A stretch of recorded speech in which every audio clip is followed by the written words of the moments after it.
What's a quick way to set your students up for a successful and positive year using only one word? Stick with me and let's talk about it. Hi, and welcome to Classroom Confidential. My name is Christopher Youngren, and I'm a middle school ELA teacher in Tucson, Arizona. If this is your first time joining me, then welcome. I'm glad to have you here. Well, if you've seen any of my other videos, you know that one of the ways that I cultivate classroom community and communication, if you'll pardon the alliteration, is with community time at the beginning of class every day. And what that means and how that translates is by questions of the day, or maybe a little game we play, or just checking in on a fist to five scale, how we doing today. Last week we talked about New Year's resolutions and how I thought it was important, especially after the year that we just had, for us to kind of check in with ourselves, see where we've come from, see where we are today, and where we're headed in the new year. However, for middle schoolers, sometimes that takes too much thought. For anybody, maybe that takes too much thought. And so to simplify it, we narrow it down to one word. What one word can we use that will carry us into the new year with positivity and motivation? Because as one of my students pointed out to me today, the year changing doesn't mean that anything else has changed. All it means is that the number has changed. And so what are we going to do in ourselves to make changes right here, right now, that will carry us into the new year? And how can we narrow those changes down to just one word? And one word is great because one word keeps it simple. One word we can put on a Post-it note and we can stick on our computer. We can have it right there to see when we're feeling alone or separated or distanced or isolated from the rest of the world. We can look at the computer and we can see the one word that's on that Post-it note on our screen, and we can use that word to carry us forward.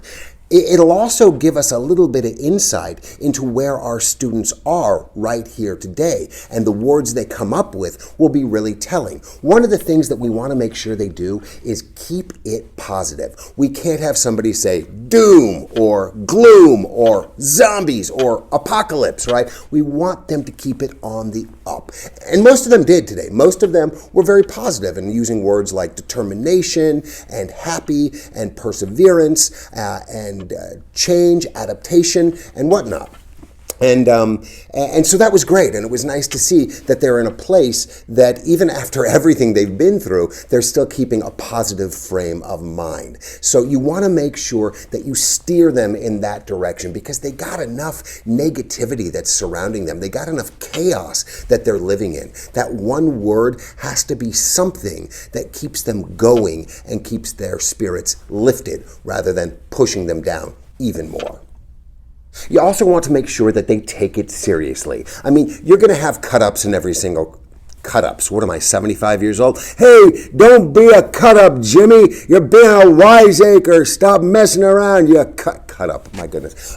But yeah, you do have people who aren't going to take it seriously and are kind of going to try and joke their way out of it as a defense mechanism or because they want attention or whatever. I really encourage you to try and to get them to take it seriously because words have power, and the word they chooses really does have the strength to carry them through, regardless of whether or not they believe in it. All they got to do is write it down, put it on their wall, put it on their computer screen, and every time they look at that word on some level, they're going to be reminded to keep going, to persevere, to keep moving forward. I also encourage you not to let your students get away with lazy answers. What are lazy answers? Good, great, terrific, better.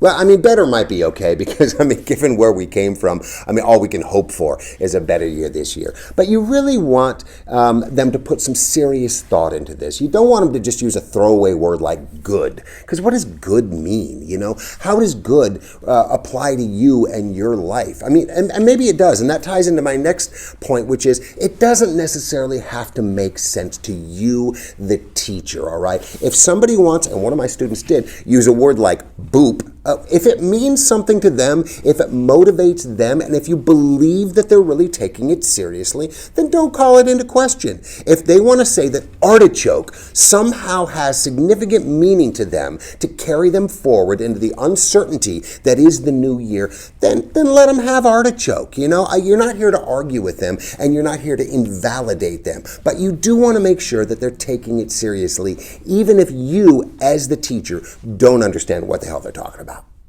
Incidentally, my word for this year is adapt. I mean, adaptation has been the name of the game so far this year, and I think adaptation is going to continue to be just as relevant as we continue into the new year and carry on with the rest of the school year. I mean, for all we know, the kids are still virtual right now, but for all we know, they could show up in person fourth quarter and everything will suddenly change, and only the strong will survive. And adaptation is absolutely essential. So adapt is my word. Hey, what's your word? Comment down below and tell me what one word you're choosing to carry you through 2021 in a positive way that motivates you and keeps you going when the going gets tough.